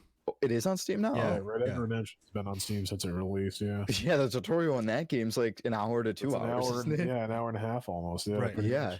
much. That's So- like if you don't like that, then I mean, That's I too think bad. like I think that like in the situation like Wilson, right? Wilson, you had 4 hours played, right? mhm. Yeah. To me, you went and said, I want a refund, which gave it back to me. I would go say, cool, I want a refund. And I can't, like, I'm having a fight getting a refund back because, it's 2 hours over. Right. That's it. I'm over 2 hours. Like, and this You were wasn't, before 2 weeks, but I Right. mean, it wasn't 14 days, So Yeah. I think that, and to be fair, Wilson is one of those games where it's like, the fucking game isn't I shouldn't be charged for this. Yeah. Like, it's, yeah. you know what I mean? So So, it's like Bless. Like when Bless Online came out on Steam, right? A lot of people were running into issues when it came to that game actually running on their PC and being able to connect to their fucking the servers and everything like that. Yeah. Plus the fact that they shut the fucking thing down. right. It's like to- personally, when it comes down to that kind of shit, where You it's should like get your money the game back. company, you should get your money Absolutely. back. Exactly. Mhm. It's ridiculous, Absolutely. dude. Yes. They literally with Bless, they took our money and ran, dude. Oh yeah, It's gone. it was that was a Yeah. complete cash grab. Like, and I think that's the biggest thing is that and this is kind of moving off of the topic of GOG, but really just in general, like talking about gaming and Kickstarter. Like, remember, I mean, when Kickstarter first came out, and this was a couple years ago, it was rampant with like people doing games Yeah. and then like N- up and running. Nothing for delivering. it. Yeah. And Kickstarter, everybody was like, well, No, it can allow it. Like you're donating your money. Like fuck you, bro. Like that's not what. No, I'm literally buying a product. I'm basically pre-ordering a product. Like you found a Yeah. way to scam pre-orders. So I don't know. There's no. That's like I don't know. There's no Well, place. that kind of runs into the issue of like I've said from the start, or at least closer in when Kickstarter was doing their thing, was like we've become kind of a gaming community where it's we have to have it as early as possible, and if we don't have it as early as possible, it feels like we're missing out on something, and that's literally they've forced us into that kind of mindset, right? Oh yeah. To make it so that we purchase these pre-orders, and it's gotten to the point now where I don't really like pre-ordering things anymore, just simply for the fact that I've been burned way too many times. Right. Yeah. I don't pre-order. I don't know when the last time I actually pre-ordered a game was. I think the last time I pre-ordered a game was Cyberpunk 2077. That's the last time that I pre-ordered a game, and I haven't pre-ordered a game since What, 3 months ago? Fallout 76. Yeah. Fallout 76 was the last one that I was just like, I'm done. I think that was the last one I did. No, Modern Warfare, actually. Yeah. Modern Warfare. Yeah, that was the last one I did. Like I understand like pre-ordering those types of things because it's like, well, I know it's like it's not like it's not going to come out, right? Like I'm going to get it, right? Something at least. It's like it's not like CD Projekt Red is just never going to release fucking Cyberpunk. Like it's coming, Yeah. right? But early access games, and I guess it's such a fine line because I'm also a big fan of early access games. Like I love indie early access games. Like and see with this whole thing, this brings into context like Baldur's Gate 3, right? Like that one's going EA. It's made by a good company, but they're still kind of like an indie company. They're not a AAA. Right. Yeah, I look at like Curse of the Mad God or Curse of the Dead God, and that game is really good for an early access game. Yeah. It's $15. It's impressed me to the point where I'm like, holy shit, dude! Like, right? Yeah. And those kind of games like that, like I've yet to really be burned by a game like that, like the roguelike kind of like Dead Cells, Hollow Knight. I have yet to be burned by one, and in fact, I would say that the Curse of the Dead God, if it continues down the path it's going, will compete with me for that game right there. Like for Dead Cells, it will compete with me for Dead Cells because it's that clean. But before we dive into that, like it's just to me, the indie companies aren't the ones I'm worried about. It's these fucking shit ass companies that are like Blessed, that are these fucking companies that are like, oh, I'm gonna take your money and fucking run, right? And the MMO world gets burned more times, I think, than anybody because we're so fucking thirsty for an MMO. We want something good. That's what happened with Wolcen. Like honestly, like the Wolcen community, the ARPG community, the isometric community is so starved for games that we're just like, we instantly attack anything that's fucking put in front of us, like ravenous beasts. We're like, oh, we gotta get it, right? And then we find out, shit, well, we just got fucked over for $35. I mean, it's interesting to see what Wolcen does. Like, this is be a tried and true. Does Wolcen fix their shit? I personally don't think they're going to. Like, I'm making a statement right now. I don't think that they're going to fix it. I think it's gonna kind of be like one of those games that just kind of fades into non-existence, and they've got their money, they got enough for what they had to have, and this is gonna be gone. I don't think it's gonna get fixed either, and even if it does, it's gonna be a long time, and the player base is gonna be dead. No, I mean, even if the player base is dead, to me, it's like still fix your shit, fix your game. Your game needs to be fixed, and that doesn't mean that the player base won't come back. I mean, we've I don't think because there's been revives of games like No Man's Sky. There's not enough action RPG stuff out there to where it is something where it can just be dead forever. Yeah, right. And I just and a ravenous fan base. I mean, you look at Grim Dawn. Grim Dawn just did a huge patch, like a massive fucking patch, and that game, it's loved, man. It's a fucking loved game, and the community is still small, but it's very passionate. So I think that I hope they do the right thing. I really do, man. I hope that they fix their shit. Talk about good communities. Those little communities that like support games like that, those are probably some of the best communities you can have. Oh, absolutely. Like I've had so much fun and love and support out of the Last Epoch community. And we're talking about when, we obviously we kind of as streamers we go off of what the Twitch community looks like. You're talking about Last Epoch's I think viewer count is like 30, right? If I stream that game, I am 9 times out of 10 the most watched person on Last Epoch. But it's a phenomenal community and I love every moment. And it keeps me wanting to go back to play the game because of it.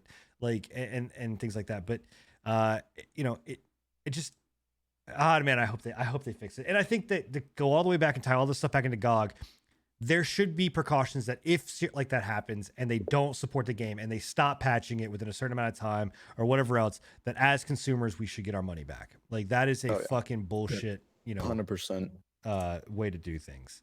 So well, so especially again, like I said, when they shut down the fucking servers less than a year later, that's what pissed me off the most. I think was the fact, like it wasn't the fact that the game was shit and they didn't support it and they didn't patch anything and they didn't really fix anything. I was like, okay, well, whatever. What the fuck? It's just a shitty fucking MMO. Nah, they're the just fact flipping that everybody off and shutting the door. They essentially said, we took your money, we didn't fix the shit. We basically ignored our community and ignored you guys, and now we're completely revoking the ability for you to play the game, regardless if you liked it or not. Yep. And that's what pisses me off. Is it's like I paid money for that. I mean, like that happened with that's my money that you basically just took and it's gone now. Like I could have wiped my ass and gotten better fucking. Well, I mean, you can equate it to NCSoft with WildStar, but what the difference there is that WildStar got shut down, but it was open for a while and they tried, right? NCSoft didn't give a fuck, but Carbine tried to make that game survive, and they ran it for as long as they possibly could. I think if Blessed, they would have tried as hard as they possibly could, and it just been like, well, we can't survive anymore. Okay, fine, but that's not what you did. You just like literally, you grabbed money and you fucking showed your dick and then walked off. And then on top of that, to then like 2 months later announce that you're necessarily it's not the same company as well. Like that's one thing that I've learned about the new Bless Unleashed. It's not the same company. They're just using the Bless name, but it's like to then see 2 months later a new game being developed for the Xbox One only. If you it's Bless Unleashed, and it's the same fucking thing. That sounds like Arcade to me. I'm just looking at it like, dude, I literally just got my money taken so they could fucking make a console only game. Yeah, fucking kidding me? Well, that would be the thing. Like if that new company really wanted to do the fucking right thing, they would say everybody that bought Bless on Steam or wherever you bought it, guess what? You get free. We're giving you this for free. Like, so I don't know, but I talked a little bit about Curse of the Dead God. All I'm going to say is I don't want to ruin it, but like it's a phenomenal game, and it is phenomenal. It is a top-down isometric slay the spire dungeon, darkest dungeon almost. Like it was looking like roguelike game with a shit ton of elements. Well, okay, not a shit ton, but a decent amount of affixes, and weapon variety and playstyle variety, and it keeps you coming back. And even though you like in other roguelikes, like as someone that is a fucking fanboy for roguelikes, where in most roguelikes, once you you lose, you're just like, fuck me, I got to do all of that over again. This actually does a pretty decent job because the way that it does the Slay the Spire rooms, where you're like choosing your path and going through those things, it doesn't feel like you're losing, and you're always getting like shit that you can take back to your character to kind of upgrade. So the little modifiers. It's not completely RNG or anything, right? You have some choice, right? So there's it's one of those things where like I think with some roguelikes like Dead Cells, once you even like, as much as I love Dead Cells, you get to a point in there where you're just like, fuck me, if I die, man, I'm fucking done, dude. I'm turning this game off and I'm not playing it for another day or two because I went all the way through, got all of this shit, and then all of a sudden I'm dead. You know what I mean? Whereas in this, it's like, okay, cool, you went to the champion And I think that what makes it too, like the one thing that just adds that little fucking twist at the end is they show that goddamn Nemesis bar. Bro, they show that Nemesis picture of that little fucker that killed you, and you're like, fuck you, I'm gonna do everything I can to get back in there and whip your ass. I love last night the Nemesis bar showed the temple. Yeah, it was just The Nemesis was the temple. yeah, it's Ooh, so, did you get killed by a got- trap? yeah. He got damaged by so many traps that it was like, well, I Yeah. guess the entire temple was your. Yeah. But you have like there's so many elements into the thing. The one thing I will say it doesn't do a good job of is it doesn't really show you don't know what all of this shit on screen is. So Yeah. they need to make it so like I can at least mouse over and see kind of what stuff is. But it is like you basically have to weigh out like taking this certain type of damage, which is called corruption. Mhm. That certain enemies do like certain do corruption damage, and then your health. And as you go through these doors, you're building up corruption, right? So you either need to find ways to keep the corruption down, because once you get to 100, you get a curse that is added to your or an affix that's added to your character. So Don't you get like debuffs like each stage or like corruption level 2? You can. Corruption levels, they are either debuffy or they can also kind of help you. Like Sin got a really good rule last night. I had never seen it. The affixes that I've had in my entire playtime have just been shit. It's been like the temple tries to fucking kill you with fucking traps that are automatically going off and shit. But like last night, he got some really good rolls where it was like, there was one that was like whenever he did a roll, it sent him into like an alternate universe. So he basically had an extended iframe. Oh, that's cool. rolled. Yep, it was So that intangible. really helped him out. Yeah. I seen one where it was like money, right? There was like one that like money gave more, but it disappeared after a short time Yeah. or something. Yeah. So there's a lot of these different like elements. Like there's some that like spawn bats, and there's other ones that say like, well, I don't think there's a curse that said The other one that you got that was really nice, the kind of was kind of fucky but wasn't at the same time, was that one where you hallucinated whenever you took damage. Like it was annoying, right. but it didn't really do anything. Yeah. Like it just covered made my all screen gray. all of your UI. Right. Yeah, I couldn't Yeah, it see covered anything. all your UI. It covered all the health of the enemies and shit. Made Yep. your screen look like you were in a 1940s like fucking silent film. Yeah, but then But it really, other than that, it really didn't do anything. So, it was So they're that like was the best pros and FX, yeah. cons, sometimes Yeah. both. I mean, it's again, but here's the thing: is once you get to 5, which we found out yesterday, is that Well, once you get that was just the 5 that you got. I'm curious to see if there's other. well, I'm sure we will other, find out either tonight or tomorrow the 5 when you get there again. But once you get to a certain point, then it's just like the temple. It basically says like curse of somebody of like Montezuma or some shit. I don't know. Yeah. Anyway, and basically you are like just constantly taking continuously damage. die. Like you're just continuously taking damage. So you now again you can get weapons that are like I had one that had a ability on it, or I got a what is it? 10 health on a kill. They get they give you these things that are relics. So the relics then also change your gameplay style, because it may be like, hey, every single time that you kill someone, you know, with this type of weapon, you will get 1% of your health back, or you know, you get 6. Like one of them, like one I had was 60% healing on top your of fucking divine favors, Yeah, dude. I got he had one that was 60% of his health whenever he went through a fucking doorway, and then Wow. on top of that, he also got another one that was like an extra. no, it's 15% of the doorway, then 60% Yeah, on it was top 15, of and that. then it was 60% to all healing abilities. That was what it was. Right, So That's essentially, nuts. whenever he went through a door, he was healing up 75% of his health. right. Wow. So again, there's there's a lot of cool shit, and what I really hope that they actually do is they do add like a streaming element into this, where like the players can kind of affect what's going on and spawn shit, kind of like what Dead Cells does, where they like lets you spawn shit. The Dead Cell, I think it would be kind of fun for the Dead Cells, because like Dead Cells had a really fun one where it was like you could take control of like an enemy, like a Right. boss enemy or whatever, Right. and it would Mhm. name that boss. I personally, whenever you play Dead Cells, I fucking love that shit. Yeah. I love it. I love being the little bird to talk shit to you whenever you fucking game. Yeah. That's funny. Yeah. So it's Bro, if there was Twitch integration in the new game, the whatever, what is Curse it of the called? Dead God? The Curse of the Dead God, that'd be Dead God. sweet. yeah. But I will tell you guys, I 100% put my stamp on this.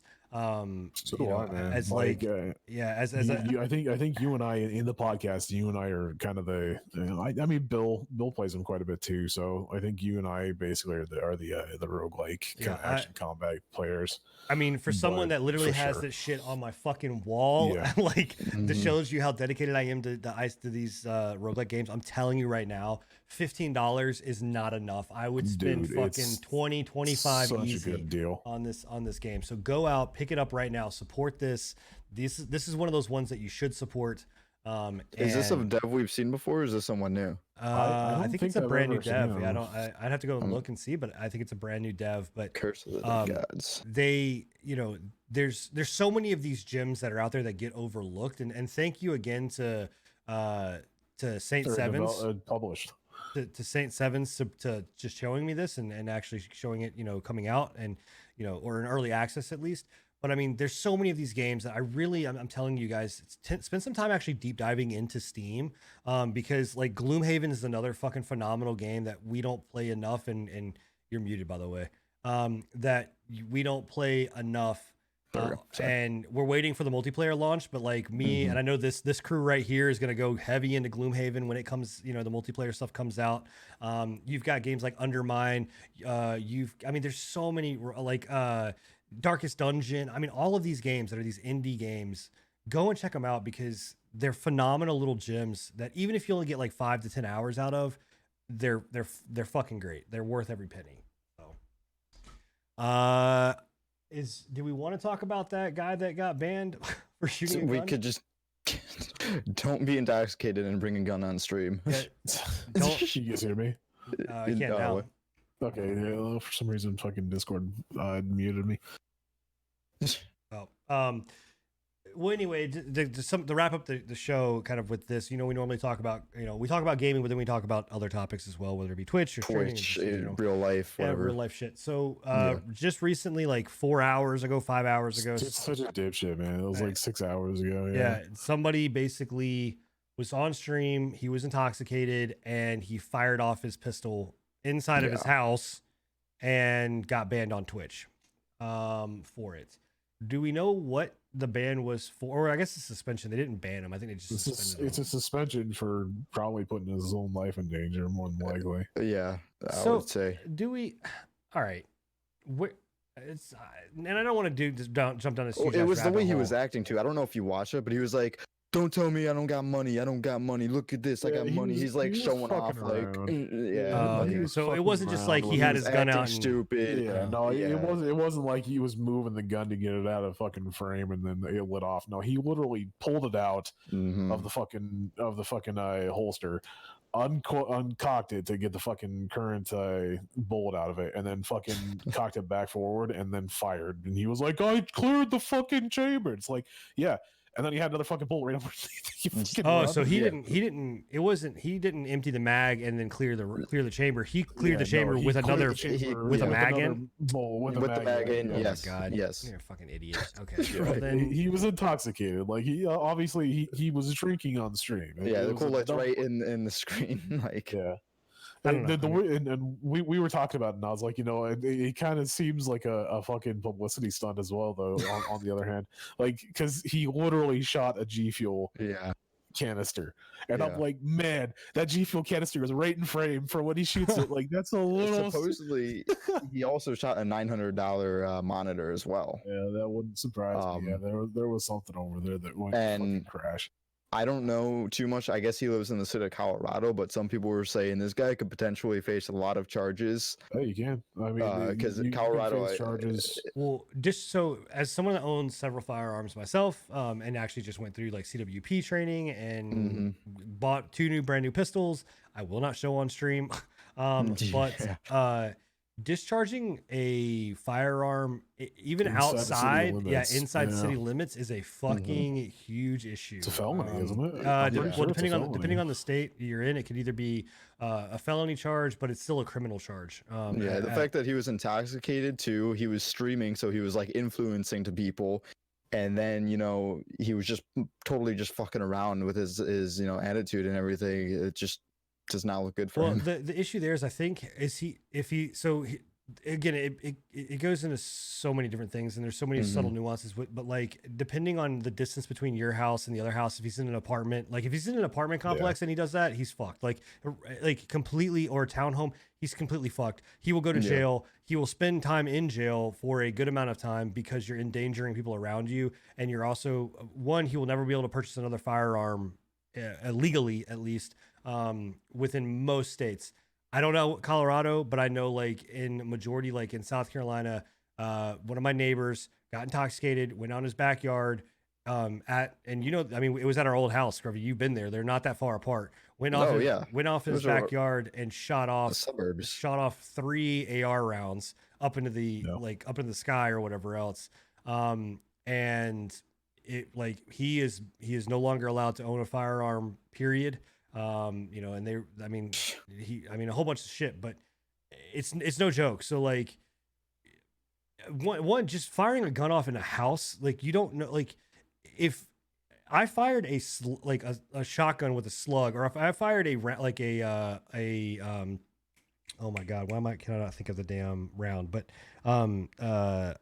buckshot? No, it's in a pistol. God damn it. 45? No, there's a certain type of round. I'm blanking. I want to call it a frangible round, but it's a frangible round, but it's not that. There is a round that literally FMJ. No, it's not. I can't. I'll find it. That's fine. But a hollow point? No. Hollow points. No. Everybody. So is this something that penetrates? Holy fuck. Okay, everybody, please stop. Up on the bullet time. Stop. I'll give you 7.62. I'll give you a quick thing about hollow points. Everybody thinks that hollow points are massively destructive or whatever else. I know. I was trying to figure out the reason that a hollow point is destructive and the reason it's a self-defense round is because when it hits you, it's hollow. It's a hollow point. When it hits you, it shatters and maximizes the amount of damage inside of your body. Right. It will not go all the way through. There's a type of round that's very much a la a slug, and I cannot remember the name of the fucking round. But anyway, it's pistol rounds, whatever else. If you shoot it, it will go through like 6 or 7 walls before. Like, you have to be fucking careful. And I don't know, man. Like, there's so much stuff that like. No, it's definitely dangerous. Like what he did, he deserved to be like suspended. Like that was a dumb fucking move. Yeah. But it's definitely gonna give a bad rap to fucking that kind of shit. Guaranteed. Fucking media's gonna fucking, if they do get a hold of the story, it's gonna be there's another fucking Twitch streamer. I think it's gonna blow up. Yeah. Well, here's my thing, and I think we can end on this, but should Twitch, and maybe this is just an open-ended question just to leave out there for everybody to kind of ponder on, should Twitch not allow drinking on stream? Maybe to an extent, in my opinion. Well, they already have. They already limited to an a extent. thing where they limit it then to an extent, so I So personally don't. If the guy was I not, don't see. if the guy was not intoxicated, would he have fired off his gun? Right. I don't know. I mean, think about it. If he was intoxicated, would he have brought? If he was not intoxicated, the fact that he was intoxicated that close to his gun. well, that's was a scary in dumb- its own right. Yeah, Yeah. it was a dumb fucking move. The fact that you have a pistol. It was like literally right on his side desk. feet, Like feet away from him. Yeah. And you're intoxicated. Like, no, he wasn't that intoxicated. It didn't seem like he wasn't slurring his words. He was just being stupid. Yeah. But yeah, I don't know. I mean, yeah, I don't know. I It's think a to hard- me, I think you answer. you eliminate, because it's like, I think you eliminate alcohol on stream. As someone, I mean, I don't mind drinking. I don't have an issue with drinking, but I think about the fact of, it really is only going to do worse situations and cause more problems as people get more and more drunk or whatever else. And on top of that, like, it's really not that fucking hard to get into an 18 and over stream. I just have to click the button that says start watching. Like, so, I mean, I think if you limit the alcohol on stream, I think that you fix, some issues, but I don't know. I mean, look, man, we live in Twitch world. They roll the fucking dice. You never know what you're going to get. Yeah. So, D20. Right. Tomorrow we could be banned. So, Powder material. yeah. So, we never know. We could be banned tomorrow for being Jewish. Okay. Hey, man, listen, dude. It could happen. You never know. I might get banned for it. They're like, but I'm not. But it doesn't matter. You empathized with the Jewish streamer. Yeah. So. You were associated with him. Exactly, man. Oh no. Anyway, it worked in Nazi Germany. It never know. It may work here. So. That's true. Anyway, I think that's gonna about do it for the show. Yeah. I mean, I'll hide you in an attic. It's okay. Appreciate it. Thanks. Yeah. That's I got you. I appreciate you and Frank in my ass. Yeah. But for everybody that's watching on sexual move. what is why does it always end up here? I don't know. Why do we always go to this? Jesus Christ, bro. Weirdest notes, bro. God dang it, man. All right. On that, we are going to end the show. You guys have been amazing. I hope you have a wonderful, wonderful evening. Thank you guys for hanging out on my channel or Scruffy's channel, whichever one that you were live on. Make sure that you follow our channels as well as it is on our YouTube, correct, Scruff? Our YouTube, yep, pre-patch YouTube. We gotta start getting a link for I don't know that. what the link isn't there because we don't have 100 subscribers. So go subscribe to it. Yep. Yeah, we you have can, like 5. You should. So definitely. if you missed the show or want to catch it on a regular basis or whatever else until we actually get it up on a podcast, which Hold on. I got this. Go, keep talking. Keep you talking. told me to hold the fuck on. What, you can't say hold on and then Keep talking. Oh, Jesus Christ. All right. In any case, if you want to catch us, somewhere else or live or, when we can't be live or whatever, go listen to it. You can listen to it on our YouTube channel, subscribe, ring that fucking bell.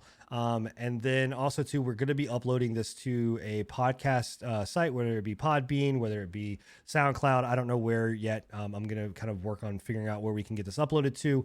But you can enjoy this content pretty much anywhere you want.